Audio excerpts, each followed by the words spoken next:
بسم اللہ الرحمن الرحیم۔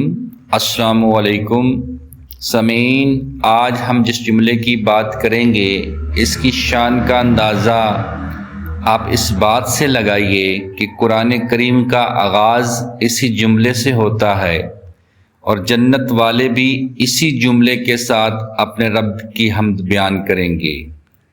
وہ عظیم جملہ ہے الحمدللہ۔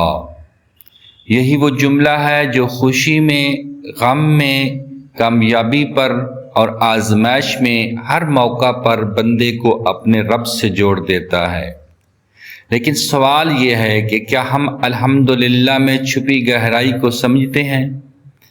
آج کی اس ویڈیو میں ہم جانیں گے الحمدللہ کا حقیقی مفہوم۔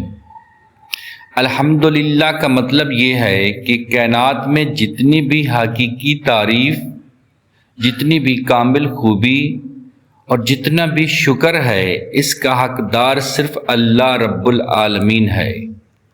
آئیے الحمدللہ کو ایک مثال سے سمجھتے ہیں۔ فرض کریں آپ ایک نہایت خوبصورت محل دیکھتے ہیں۔ اس کی شان و شوکت، نقش و نگار اور خوبصورتی دیکھ کر بے اختیار آپ کی زبان سے تعریف کے کلمات نکلتے ہیں۔ آپ محل کے نگران سے کہتے ہیں واہ کیا خوبصورت محل ہے۔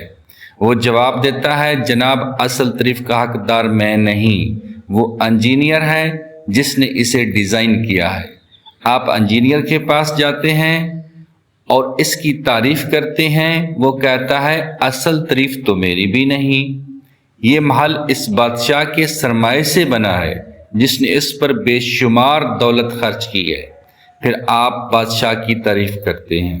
بادشاہ مسکرا کے کہتا ہے میں بھی اصل تعریف کا حقدار نہیں، یہ کمال ان ہنرمند کاریگروں کا ہے جنہوں نے اسے تعمیر کیا۔ آپ کاریگروں کے پاس پہنچتے ہیں، وہ کہتے ہیں یہ ہنر ہمارا ذاتی نہیں، ہمیں یہ صلاحیت اور مہارت عطا کی گئی ہے۔ اب سوال یہ ہے کہ وہ کون ہے جس نے عقل دی، ہنر دیا، ہاتھوں میں طاقت دی، آنکھوں میں بصارت دی، دل میں سوچ پیدا کی۔ آخر کار تعریف کا یہ سفر ایک ہی ذات پر جا کے ختم ہوتا ہے اور وہ ہے اللہ رب العالمین۔ اس لیے بندہ مومن جب کسی نعمت کو دیکھتا ہے، کسی کامیابی کو پاتا ہے، کسی خوبصورتی پر نظر ڈالتا ہے تو وہ صرف مخلوق پر نہیں رکتا بلکہ اس کی نگاہ خالق تک پہنچ جاتی ہے اور اس کے لبوں پہ بے اختیار الفاظ آ جاتے ہیں الحمدللہ رب العالمین۔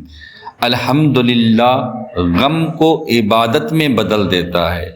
خوشی میں الحمدللہ کہنا آسان ہے، لیکن جب انسان دکھ، بیماری یا پریشانی میں بھی الحمدللہ کہتا ہے تو وہ اپنے رب پر اعتماد کا اعلان کرتا ہے کہ اے اللہ میں تیرے فیصلے پہ راضی ہوں، اور یہی رضا بندے کو اللہ کا قرب دیتی ہے۔